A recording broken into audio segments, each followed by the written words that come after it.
čist mi je što večerva so mene ovde je Jasna Žmak, ne treba posebno predstavovanje, poznata hrvatska pisatelka i сега по најново и добитничка на Гран При наградата Мира Траиловиќ во Белград на легендарниот Битев. Јасна, добро дојде повторно во Скопје. Hvala puno, drago mi je da sam tu opet. И сада на почетку ја морам да те питам, дали можеш да ми објасниш која е Јасна Жмак, а која е Јасна Жмак? Како се te dve persone razlikuju? Pa evo, za svoju predstavu This is my true, tell me yours, koja će biti isto na festivalu, sam navela da je autorica predstave Jasna, a izvođačica Jasna. Tako da to sam istovremeno ja, ali jedna je iza scene, druga je na sceni. To je jedna igra koju radim u svojoj prvoj zbirci priča, Moja ti, sam se poigravala sa raznim autobiografskim elementima. Ta zbirka je jako autoreferencijalna i onda sam se između ostalog igrala i sa svojim imenom i tu je zapravo onda nastala Jasna koju onda koristim povremeno za neke daljnje projekte, povremeno ne, tako. A da li se razlikuju? Ne, to sam ja. A koje je tvoje poimanje autobiografskog u tvojim delima? Pa jako velik dio svog mog rada je neki oblik, dakle, autobiografskog ili pisanja ili izlaganja. Jako me zanima zapravo to polje intimene, to je od uvijek velika feministička tema. Ono što mi je važno u tom pristupu intimi je ne zaboraviti neki društveni aspekt, nekako mislim da je to je ono što me najviše u feminizmu i zanima, u feminističkoj nekoj umjetnosti, da mogu istovremeno biti i ranjiva i kritička, ajmo to tako reći, dakle i da mogu imati neki aktivistički pristup, a da mogu imati neki poetični pristup, tako da ta autobiografija nije autobiografija radi sebe same, da tako nekako kažem, nego mi je bitno kroz ta neka osobna iskustva zapravo progovarati o nekim širim društvenim fenomenima i o tome kako se konkretno patrijarhat nekako upisuje u naša tijela, u naša iskustva, u naše misli. Šta je ono što voliš kod pisanja, a šta je ono što ti živcira? To mi je teško pitanje. Mislim, volim što mi pomaže na neki način misliti, volim šta ja volim jezik, lijepo mi je kad se uspijem lijepo izraziti kroz jezik, a živcira me to što to traje, živcira me šta. Da, uvijek studentima kažem da moj fajl na kompjuteru koji ima konačnu verziju teksta ima, ne znam, recimo, ako taj fajl ima 100 stranica, onda ovaj fajl koji ima sve što je ispalo je valjda 3-5 puta veći. Tako da taj proces je dugotrajan, budem jako nervozna, jako čekam dok ne nađem točno da budem zadovoljna i to zna biti iscrpljujuće. Sad, kad smo još kod pisanja, pitala bih te i o toj ravnoteži koju uspevaš da ostvariš, jer pišeš o intimnim stvarima, ali nikad patetično, uvek sa dozom humora, kakav da je to, neko kaže da je ciničnost, a neko kaže da je baš humor. Pa kako pronaći tu ravnotežu? Pa ono što mi prvo dolazi da mi je to nešto što mi je prirodno, svjesna sam da nisu baš stvari, da su rijetke stvari tako prirodne. Mislim da je to neki izričaj koji mene zanima, koji mene oblikovao i koji mi je bitan. Ne slično kao ovo što sam rekla o pristupu intimi, da mi je bitan taj društveni aspekt, tako mi je bitno i u tom da nekako, mislim da osjećaji ne moraju biti patetični. To mi je intimno jako bitno bilo, nekako živjeti to, misliti to, pogotovo u kazalištu umjetnosti gdje barem neki moj background je da način na koji sam recimo odgajana u umjetničkom smislu je bio da su osjećaji kao nešto cringe, ne? Da kažem to suvremenim jezikom, a meni se činilo da ne moraju biti, da samo ovisi na koji način pristupimo, tako da mi je bilo bitno da pronađem taj baš to što opisuješ, tu neku liniju, da ih možemo iskazati, da možemo pričati o njima, a da to ne bude kao da kolutaš očima, nego da bude nekako smisleno. Sad, posle Biteva, pretpostavljam da će biti to malo teže, ali ipak, kako bi opisala sebe nekome ko nikad nije čuo i nikad nije čitao ništa od Jasne Žmak? Ne znam, to bi neko drugi trebao reći. Nemam, da,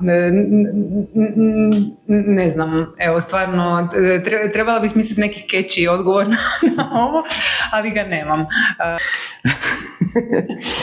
Pa dobro, moje pitanje je bilo u smislu toga da nekako izlaziš iz te, recimo, tog kruga feminističkog pisma, intelektualnih krugova i ulaziš u neko šire polje kulture gdje je involvirana i publika i da ta publika, eto, suočila se sa tvojim performansom. I u stvari moje pitanje je kako je biti iza teksta, a kako ispred publike? Meni je slično jer sam opet ja jasna, u obe situacije sam to ja i nekako igram sebe, uvijek kažem kad me neko pita kao kako ti je sad to bilo stati na scenu.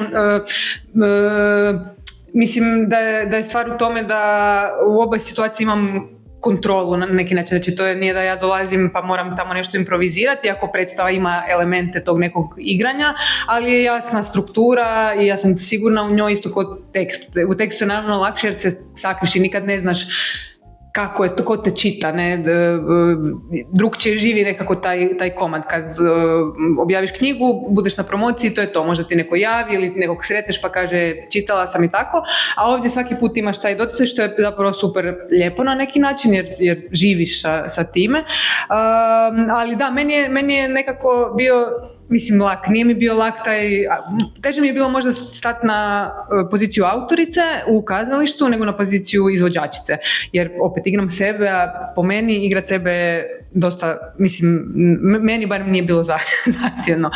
Bilo mi je zahtjevno stati na tu autorsku poziciju, jer je kazalište, ne znam, tu sam imala neke ideje, ideale i tako dalje, dugo mi je trebalo da nađem neki svoj izraz u tom smislu, tako da, to mi je bilo zahtjevnije. Nije li zahtevnije i tema tog performansa i uopšte tvoga rada, s obzirom da govoriš o teškim temama, o temama i seksualnosti i autohomofobije i drugih tabua u našem društvu? Pa meni je zapravo puno teži bio, te sve teme sam obradila u knjizi već nekako, i kad sam ih obradila u knjizi i rekla sve te stvari i podijelila sve te sramove, mi je nekako bilo to je to, razotkrila sam se, to je bilo obavljeno, da tako kažem, a ovaj neki drugi dio gdje zapravo se bavim umjetničkim svijetom i obračunavam sa tom nekom temom eksploatacije publike, posebno žena, temom narcizma umjetničkog i tako dalje, to mi je možda bilo zahtjevnije, pogotovo jer se predstava radi o živom čovjeku, slovenskom glumcu koji kao je u Sloveniji institucija, ne? I ja sad dolazim koja nisam institucija da kažem nešto o tome što mislim da on krivo radi. Taj dio mi je možda bio onako izazovni, pogotovo kad je on došao gledati predstavu, naravno to je bila jedna posebna izvedba, ali drago mi je da je nekako predstava našla, da u reakcijama publike vidim da nisam jedina koja imala potrebu to sve reći. Ne o njemu, mislim, predstava je o Marku Mandiću, ali je i o mnogim drugim Mandićima koje postoje po cijelom svijetu. Tu je možda i vreme da pitam o angažmanu umjetnika, jer se i time baviš, odgovornošću umjetnika, o aktivizmu. To je pitanje već malo pase, ali ipak u našim prostorima mislim da još uvijek nije. U smislu toga, šta mislite, koji je pravac koji možemo sada nekako početi možda nešto novo? treba ukinuti umjetnost, tako je. To je moja odgovorno tvrdim, šalim se. Pa mislim da umjetnost je isto institucija, nije institucija koja ima jednu zgradu pa onda možemo ići tamo i to vidjeti, nego je cijeli jedan sistem koja počiva na puno nekih problematičnih postavki, pa ta aura umjetnička koja postoji, ne da su umjetnici posebne osobe i kojima je svašta dopušteno i tako dalje, čini mi se da je to onako nešto što tek sad dolazi možda u barem neki dio javnog polja, možda ne u širinu, ali sam i tu isto tako da su se otvorile sve te neke teme, tako da čini mi se da je bitno da to nekako nastavimo otvarati kao temu i da o tome nastavimo razmišljati kao zajednica umjetnička i da to malo promijenimo način, da imamo malo veću dozu samorefleksije možda o tome kako radimo, zašto radimo i za koga radimo tu umjetnost. Ne mislim da meni barem te neke zastarjele umjetničke forme, mislim i u smislu načina na koji se proizvode, u smislu načina na koji izgledaju, ne odgovaraju nekako suvremenom duhu, da tako kažem, tako da se nadam da će se početi sve više i više mijenjati. Pitala sam te jer te teme od seksualnosti, ti antirodovi pritisci, to je jako ozbiljna stvar, ozbiljna u celom društvu, ne samo u sferi umjetnosti, pa ipak koja je odgovornost da se priča javno, da se stvara umjetničko delo javno, normalno, za publiku, za ljude koji čitaju i gledaju. Koja je odgovornost tu umjetnika? Ima li mjesta za aktivizam? Ja mislim da apsolutno. Meni je nepojmljivo nekako raditi umjetnost, ne razmišljati o tome kako ju radim, šta to znači, kako se ponašam prema suradnicima, kako se ponašam prema publici. Moje neko iskustvo, nažalost, da to nije dominantni pristup, ja bih tako rekla. Mislim, to sad opet ima jako puno veze i sa uvjetima proizvodnje, ne, s time da ja to uvijek napomenem kad pričam o svojoj predstavi, da ja imam stalni posao na faksu koji nije bio ugrožen time da ću napraviti tu predstavu, gdje sam ja mogla stati sa drugim projektima i posvetiti se samo tom projektu koji je jako dugo nastajao i jako je bilo potrebno puno i vremena i snage i hrabrosti i tako dalje da ga napravim, a to nije nešto što svi mogu, ne, zato što ljudi koji su freelance moraju raditi x predstava godišnje, ovisi već na kojoj su funkciji, da bi mogli preživjeti. Tako da mislim da je taj materijalni aspekt jako vezan za aspekt, ajmo ga nazvat, kako ćemo, ne znam, etički ili etičke proizvodnje i tako dalje. Tako da mislim da je to onako jedan krug koji se vrti i koji iscrpljuje, zapravo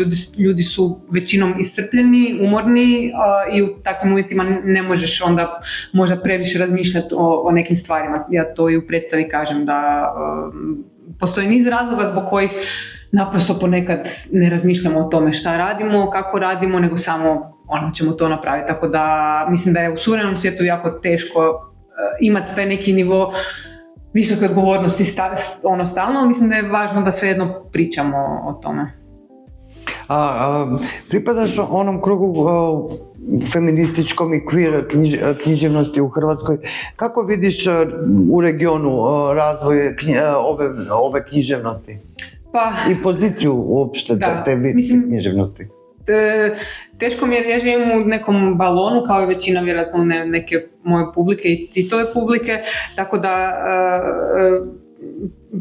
iz moje perspektive su stvari puno bolje nego što su možda nekad bile, ali iz neke šire perspektive mislim da je kultura kao polje, nezavisna kultura pogotovo je nevidljiva, tako da